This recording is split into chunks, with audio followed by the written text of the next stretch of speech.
So please sign this and see me.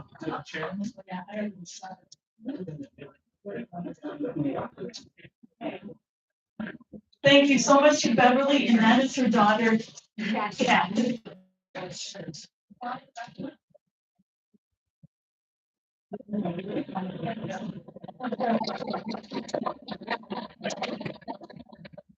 Thank you so much, and thank you so much for inviting me here and letting me go on because I can, not my ancestry. Um, I first want to tell you a little bit about myself. I am Chumash and Fernandino Tataviam. I'm on the board of directors at the Chumash Indian Museum here in Thousand Oaks. I'm on the advisory board at Santa Barbara Museum of Natural History, and I'm on the Sacred Sites Committee for Department of Energy, among a few other things, but those are kind of like the main things. So they kind of keep me a little bit busy and very involved. But I mainly want to talk a little bit about the Chumash people that lived here. The Chumash stemmed from San Luis Obispo, filtered all the way down the coast as far as Encino, and inland all the way, wrapped around all the way into Santa Clarita. So they covered a lot of territory. But one thing I always thought about with the Chumash people is I think they knew their territory and where to live, because in the summertime they lived closer to the beach, and in the wintertime they lived closer to the mountains. And that's why, if any of you ever been to a cave painting, you can almost see that's where they took shelter, that's where they lived. But they lived on this land, and I remember back in the late 70s, maybe 80, when I really decided to do the research on our family. I knew a lot of the stories that my mother had told me. And as a kid, you kind of hear a little bit of it and kind of ignore it and think I used to say, do we have to talk about the olden days again? And I realized what she was doing. She was wanting to educate me so that I would remember and I would know.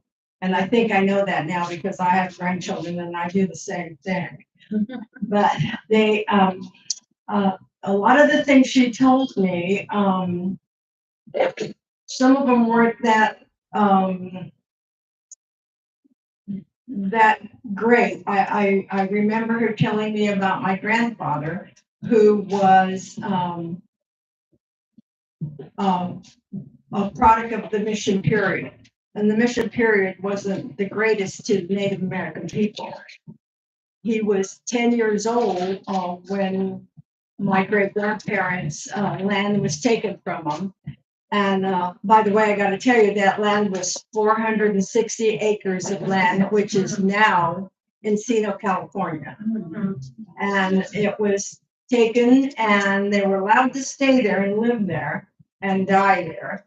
But my great grandmother must have saw the changes coming, because she sent my grandfather to the mission, the San Fernando mission. He was 10 years old. And I can see when my mother told me the story, I knew that a lot of what had happened to him stayed in his memory bank, because for 10 years old, he remembered a lot. He even still talked about it on his deathbed, and he lived into the 90s, telling my mother and my aunts that the land was stolen from him and to do something. But when he got to the mission at 10 years old, there was a Native American hanging from the rafters. Oh. He was dead, and they left him there all day. Because the reason for it is to intimidate the natives not to run off. And apparently he had tried to run off, because they were basically used as slave labor. So those are the stories that have to be known and have to be told.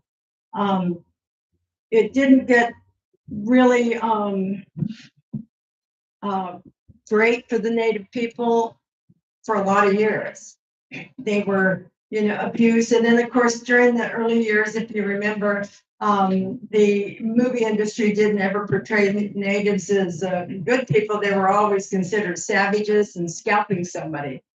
As a matter of fact, I remember my daughter here and my son were watching a movie one Saturday morning, and it was a cowboy movie, and the Indians, and she looked up and she said, "Mom, are we the good Indians or the bad Indians?" And that was the way it was. That's the way it was portrayed. Um, I just recently went to see that new movie that's out. That's popular, I guess. Oh, I can't remember the name of it.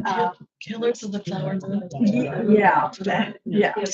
And I remember thinking to myself, "Oh my God, nothing has really changed. There's still, I mean, and the thing of it is, it was a truthful movie, and they did do those things to the native people and took advantage of them, even though they were wealthy." And sometimes I find it a little hard to sit and watch it. I just feel a little bit,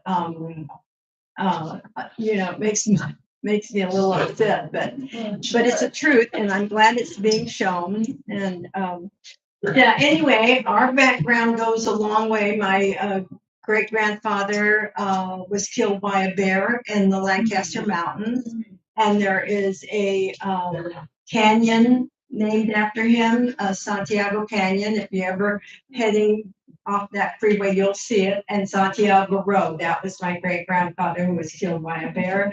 And my my mother basically was my storyteller. She just knew all the history and told it well. And we grew up being native. We were never anything else, so we didn't have any, and even I can remember when I was young in grammar school, there was a little prejudice going on then too. But I think because I knew I was native, and I didn't think to say I wasn't or to deny it. So when I was asked, I'd say, "Yeah, I'm native." And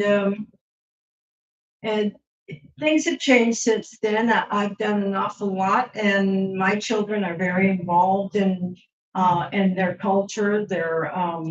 I've got native dancers in them, and I've got everything. They're now in most of our tribe. We've got attorneys, we've got artists, we've got everything.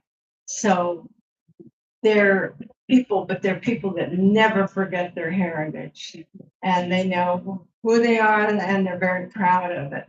And I think that's all we can do at this point in time. But it's been a long road, and the native people that lived here, the Chumash people, they, I think for a lot of years, at least when I was young, they would portray the native people as not being really smart or intelligent or anything else. But if you think about the way they had to live off this land, I find that pretty smart. I mean, they lived off the land. They're the greatest basket weavers. They can work on baskets that can actually hold water. That's how tightly they are woven. And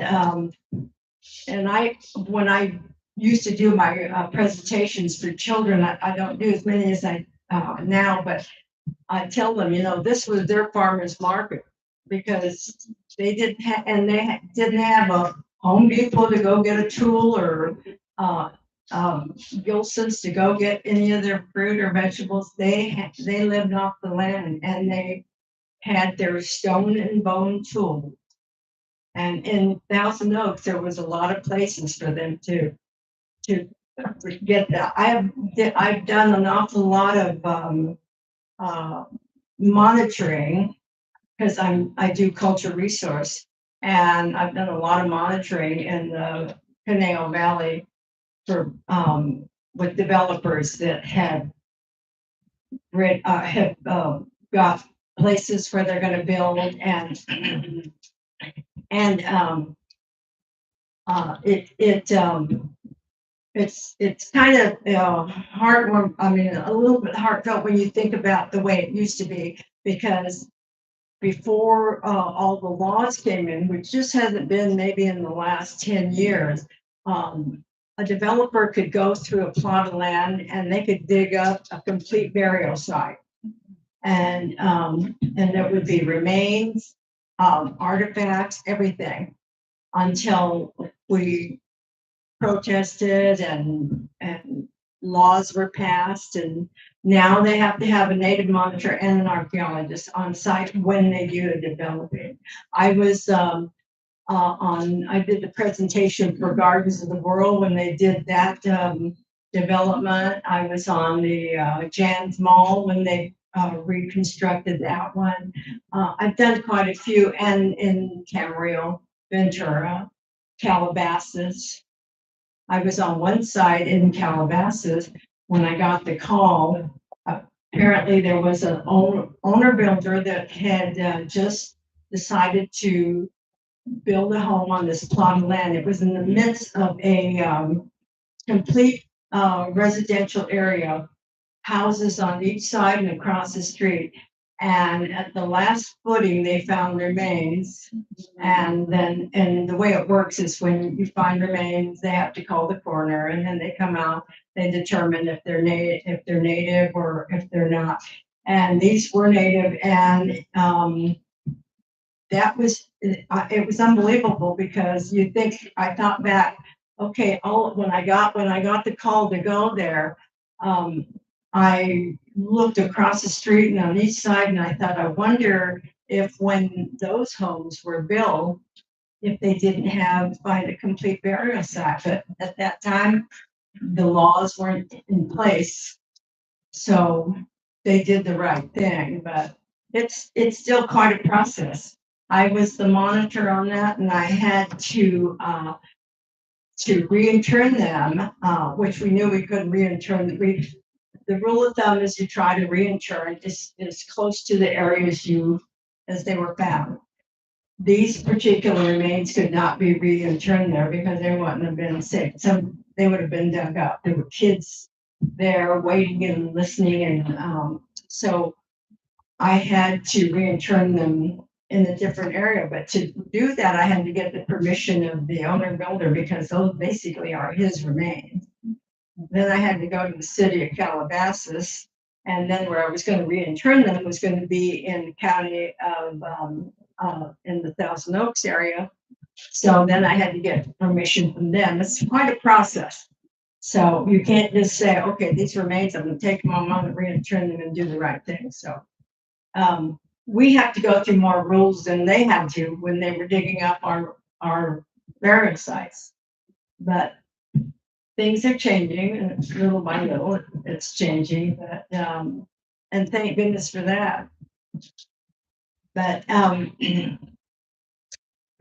think the main thing that I like to always talk about are my grandparents and my mother. She was my storyteller, Vera Ortega Salazar, and she knew the history, and she lived it through her father.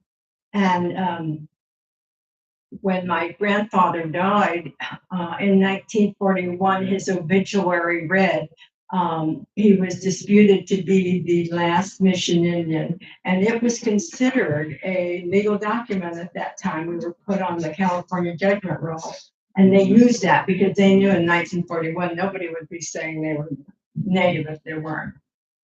So that was one thing. But there's quite a history. The Los Encina property is now ran by the state parks, and it's a very nice. It's right on the backside of Ventura Boulevard, and there's a like a little small museum, little house that they use as a museum, and there's a little spring there, so it's very nice. And there's a whole display of our family, my grandparents, and it tell the story about the fact that they once owned that land, and that land was lost to them by back taxes of $12. So they didn't give them a chance to try to get it. I don't know if they would have been able to anyway, but that's how that went. So there was a lot of injustice at that time, but we can't undo that. It happened, and that's just the way it was. So anyway, do you have any questions? I have a movie you were referring to as Killers of the Flower Moon. I'm sorry? The movie you referred to was hard to hear. Is it Killers of the Flower Moon? Yes. And The movie are you talking about? Yeah. yes. That have you seen it? No, I'd like to know your opinion. My opinion of it is I thought it was done well. I knew that it was a true story, and I knew that the tribe, were they were the richest tribe per capita. But I found, what I found hard to sit through was the treatment, the mistreatment, and the disrespect, and the unjust. I went back to my own history, I think, and remembering how my ancestors were treated. And even though I wasn't born then, and I couldn't have done anything about it, but it was just real. It just hit a little bit too close to home. So but it was a good movie. I think I need to see it again, because I could find myself getting a little tensed up when some of the things happened, and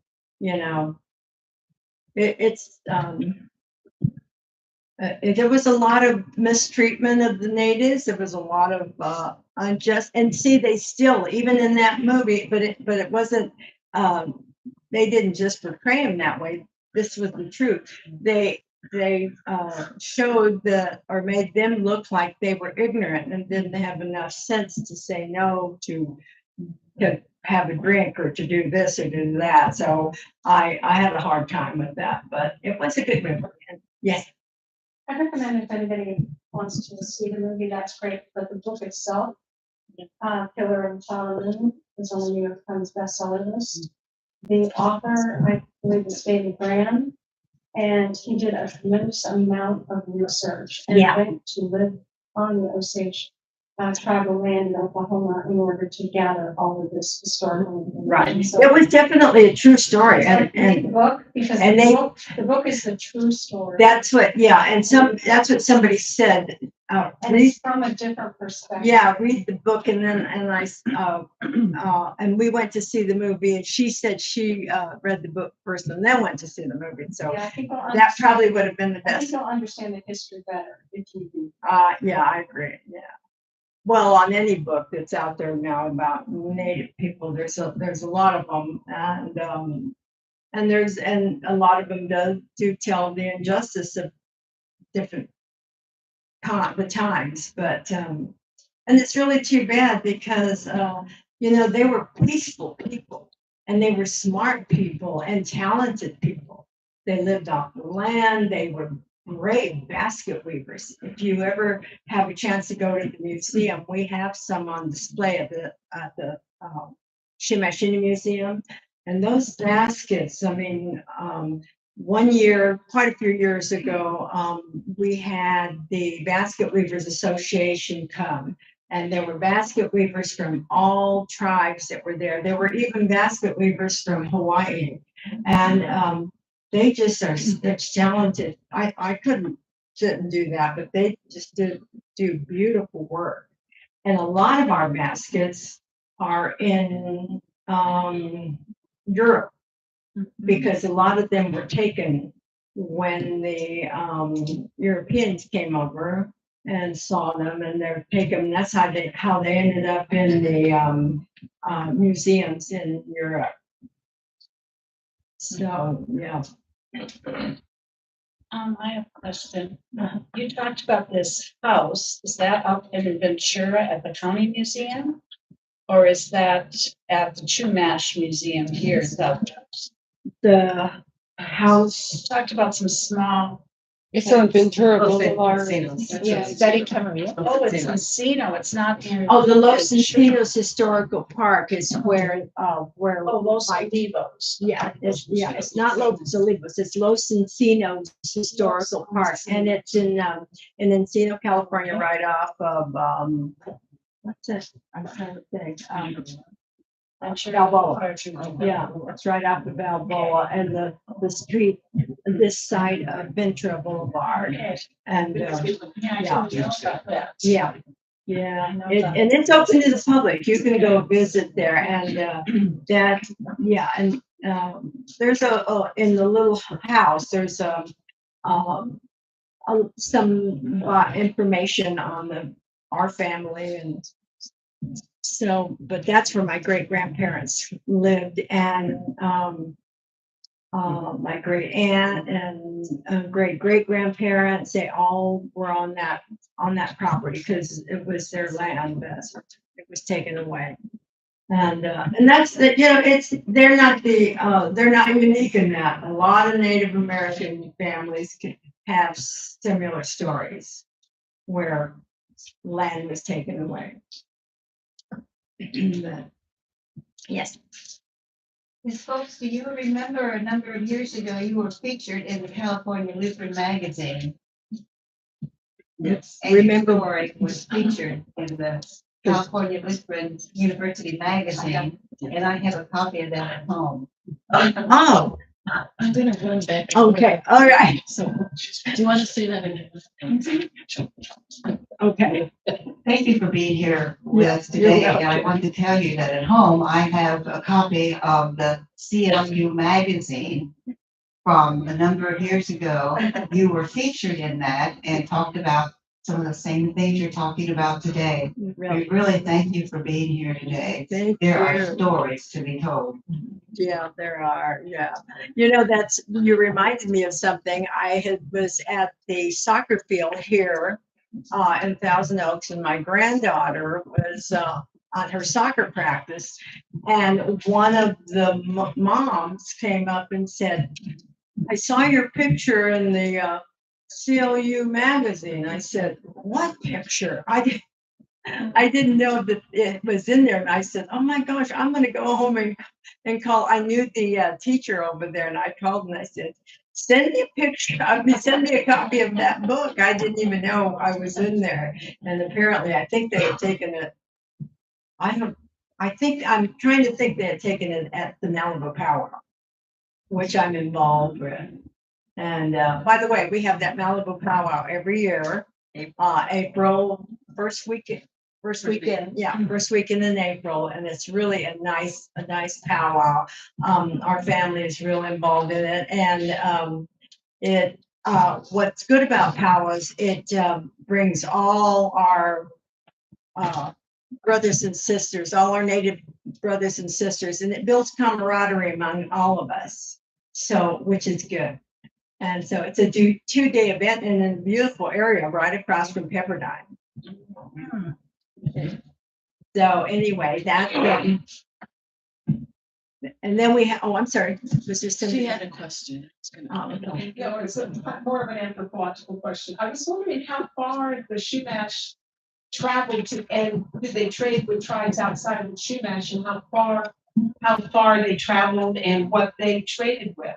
Because I know that they were shell and bead makers and that's it. Correct. Well, the Chumash tribe were very, they were close to the water. So the water played a big part of their everyday living because of the abalone they could get from there. The fish for food, first of all, and then the abalone they use for everything. Oh, sorry. They use abalone for everything, for their dishes, for their bowls, for their jewelry. I mean, you can see they made jewelry. They did beautiful work. So they didn't have to travel far. No, they didn't. They didn't have to travel far, but they did. They come over that mountain, and they knew their real estate. They they knew that it was nice near the water in the summer, and then they came inland. And I've been to many cave paintings where you can see where they settled maybe during the winter months. And I always say that I've seen a lot of the artwork in there, and I always say I think this is the way they let us know they were here and told their stories. So there are a lot of them. Thank you, Beth.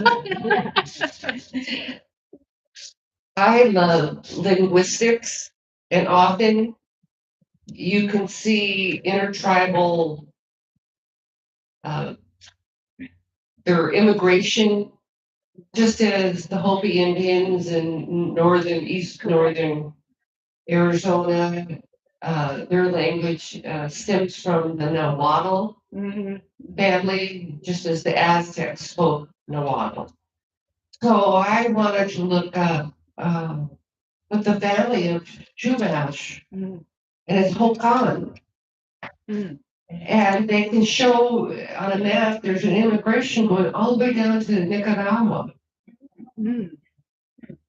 Yeah. Isn't that fascinating? Yeah, That you can. yeah, they traveled. I have great grandparents that came from the villages of Tachunga and Tachapawitz, and they're in the Santa Clarita area where Magic Mountain now sits. And there was one grandparent that was a Tataviam, and the other one was Shumash. And they were the tribes were, the two tribes, because they were neighboring tribes, were very similar. Their dialect was a little bit different from what I understand and what I've read, but apparently they communicated because they got married. So, or either they didn't have to speak to each other. Anyway, so that was where they came from. So they did travel all over that area, and they made their way without a lot of no cars. No. Yes.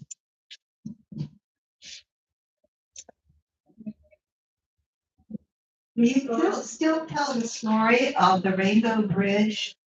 I don't think I've heard it mentioned in today's discussion. Right. Presentation, but that's one of the salient stories that I remember from the research I've done. Right.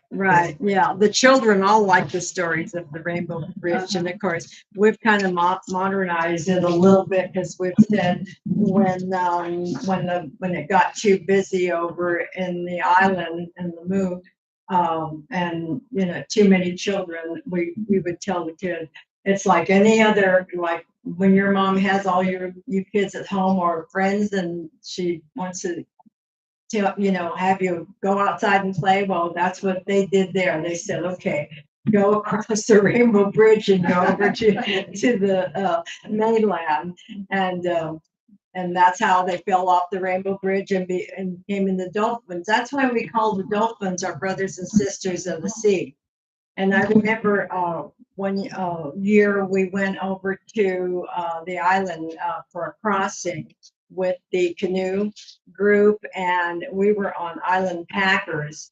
And my granddaughter was with us, and she must have been about 6 years old.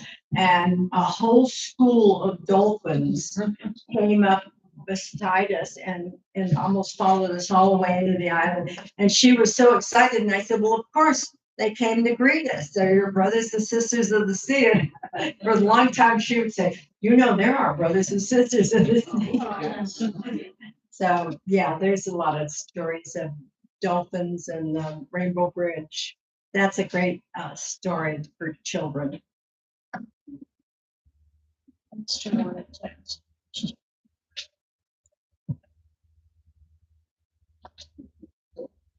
Did your mother speak the Chumash language? She did not. No, How about your grandmother? My mother I found this out later when I was doing my research. Some of the words she used were Tataviambo.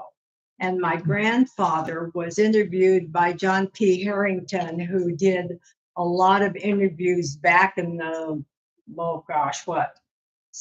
Early 1800s. And he even made mention that he had interviewed him and that he had spoke some Tataviam. So I know the words that my mother used were Tataviam words that I found out later.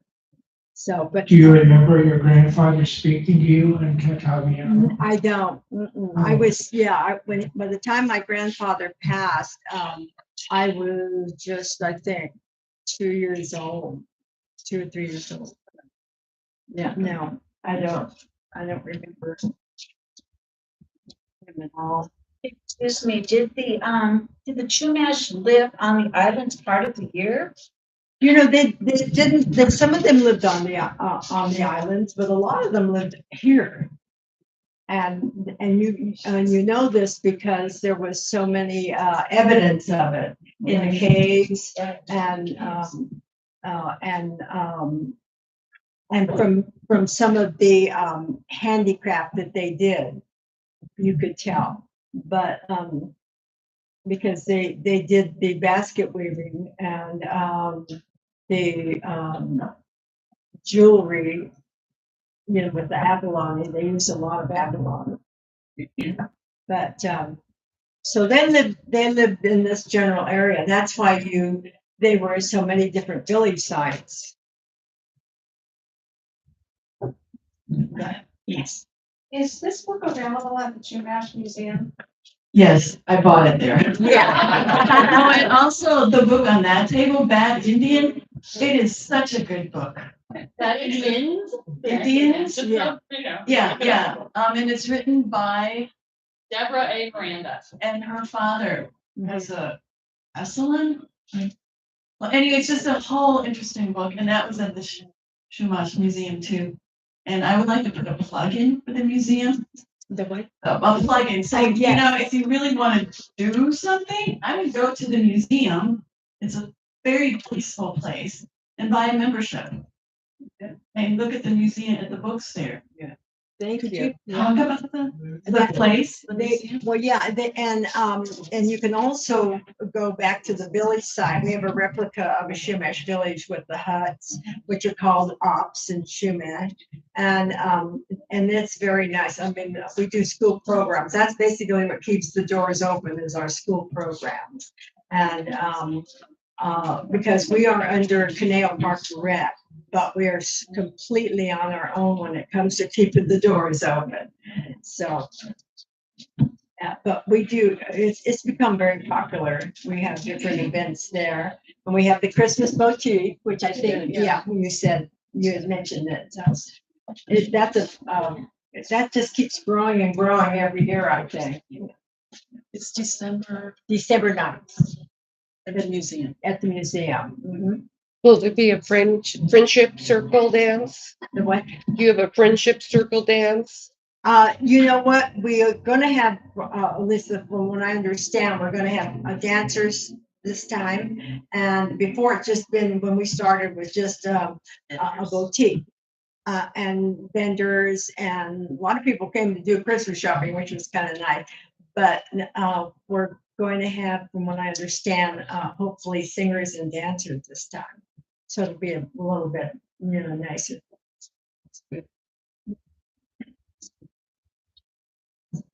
Years ago, I used to go over there occasionally, and you had a boat. Is that boat still there? It is. It's called the Tamal, and it was in front of the door outside, and then it wasn't built. I don't know who had built it. Somebody in that neighborhood built it, and they didn't build it according to for the weather. So it rotted at the bottom. And at first we thought, well, they're going to bring it in. It fell over, and they brought it in, and they thought that I think it's going to end up as firewood.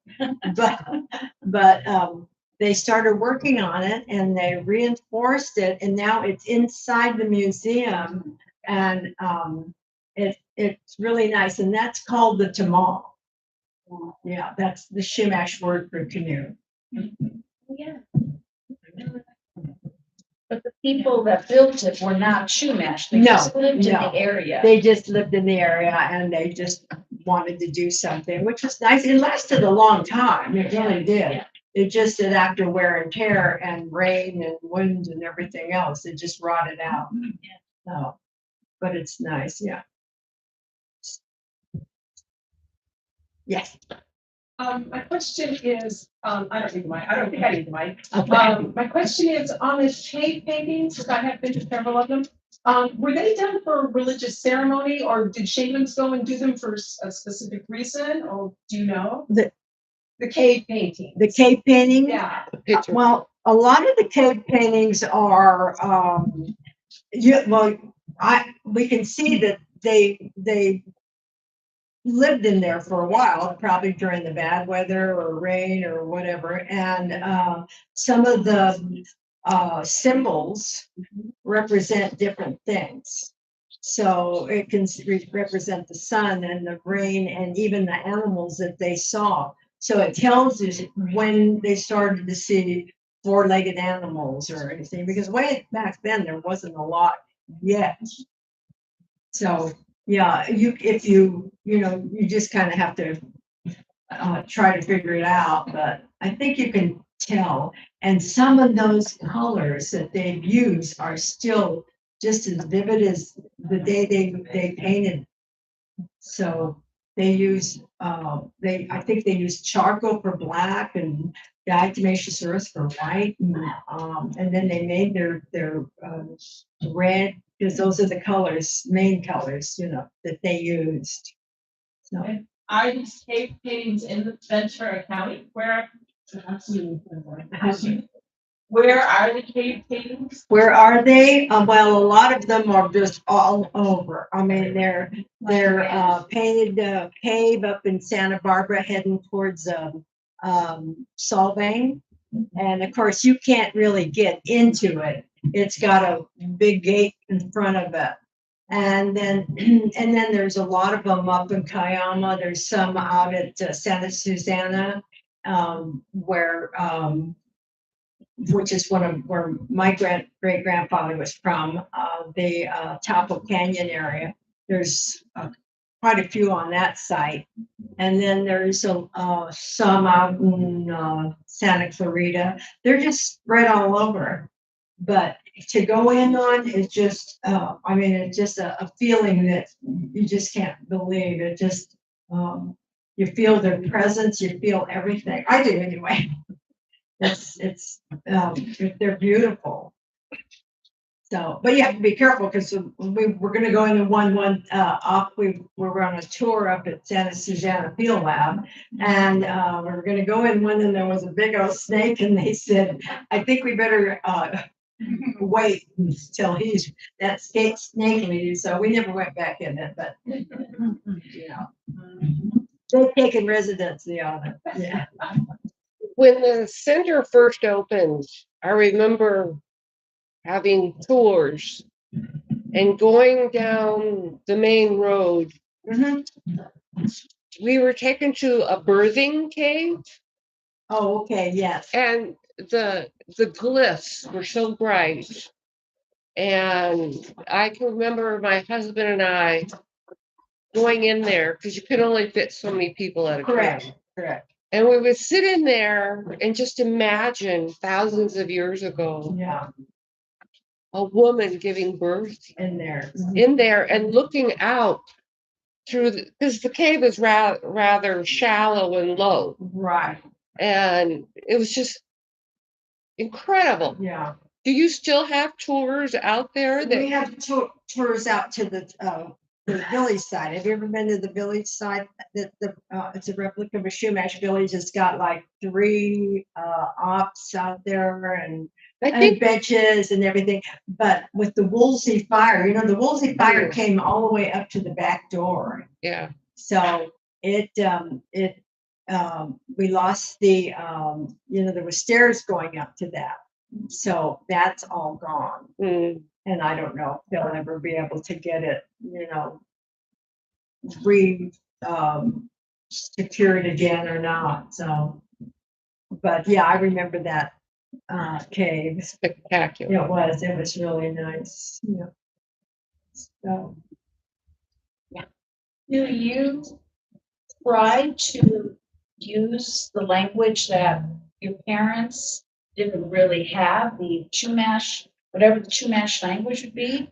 there's a few, there's a few words in there, and I believe at San Ynez Indian Reservation, they do have a language class that they're having their next generation of young people, study and work on that. But that's about it. I don't think there's anybody else that really practices it. It's just a few words are here and there. Right, well, we were so indoctrinated into the American culture. Mm-hmm. Right. I can just speak. Okay. What were some of or are some of the spiritual practices and beliefs? What are some of the what? Spiritual practices or beliefs? Some of the, oh my goodness. Some of their, I have to think on this one. Yeah.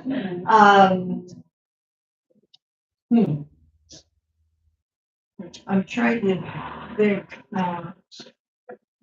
What about the earth? yeah, they're, first of all, I think that the Chumash people are very spiritual. And I think that we sense things and and not just me, but a lot of the native people, and they,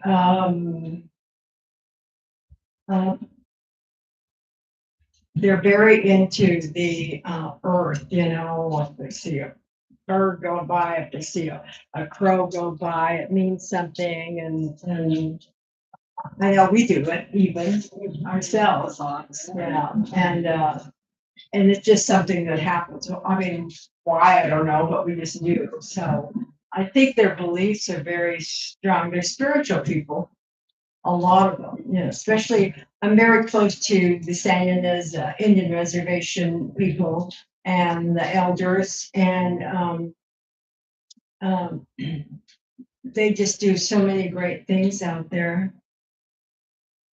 So, and of course, they're very prosperous now, but they weren't at one time. They were very poor. It was a very poor tribe.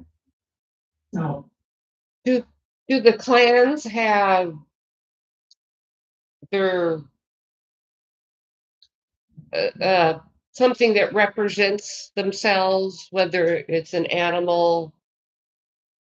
I know about the feather. I mean, yeah. that's Well, every year we used to go to. I mean, this was before the pandemic. That kind of put everything in a halt. We used to go to the bear den. And what it is they put the bear to sleep. So they would have a big celebration at the reservation, and would be invited, and it wouldn't start till maybe 6 o'clock in the evening.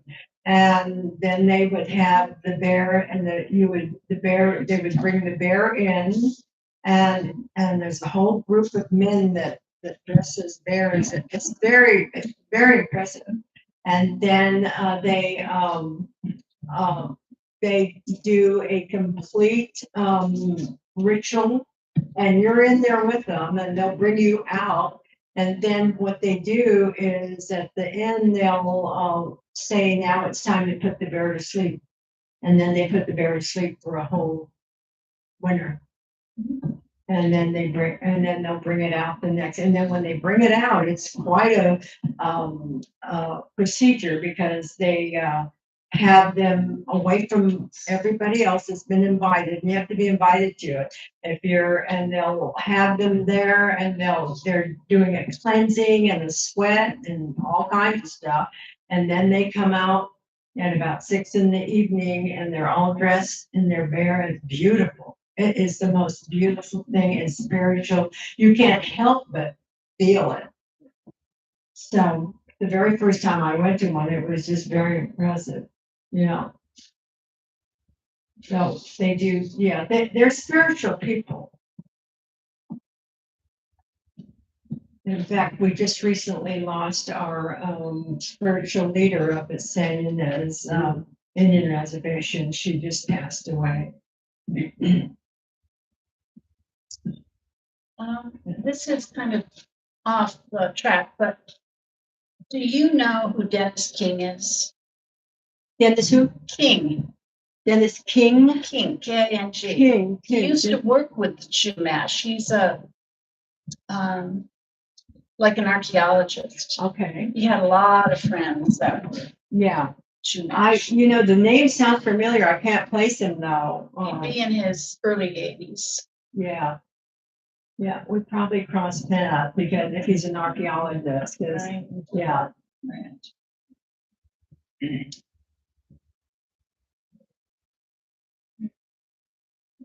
But anyway, and then if you want to take a moment to look at our family a little bit, we have photos up here that my daughter was nice enough to put together for me. And the pictures of my mother and my grandfather and which we're very proud of. So, can I speak to your daughter? Yeah. I just want to tell you that we had ice cream donated, that we can take a break, get some ice cream, chat and look around, and then we'll meet back together and we may have more questions. Oh, nice. It's a good day. Yeah, we did. It's still no ice cream, Oh, good. 4 different flavors. Oh, my. Someone really likes this. Thank you, Beth. You're welcome.